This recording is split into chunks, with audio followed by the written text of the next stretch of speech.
Arnar, hvernig fannst þér leikurinn? Mér fannst heilt bara flottur leikur. Við vorum að spila bara nokkuð vel, gefum rétt 2 mörk, það klaufalegt víti.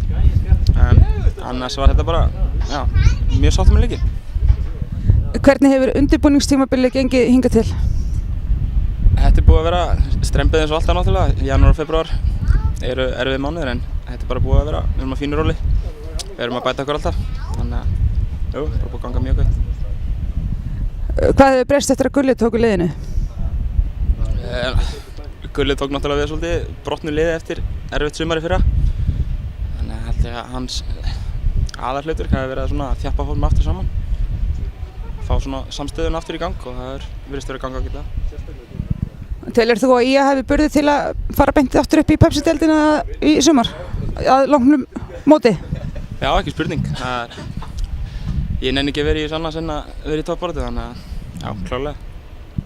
Mér langar að spyrja út í hárgreiðsluna og skeggið. Er einhver ástæða fyrir þessu? Ég held sér aðalega bara athyglisríkin, sko, held ég. Ekkert að því að það er svo kalt alltaf á Skaganum? Nei, alls ekki. Það er alltaf blíð á Skaganum, það vita það allir. Takk hérlega.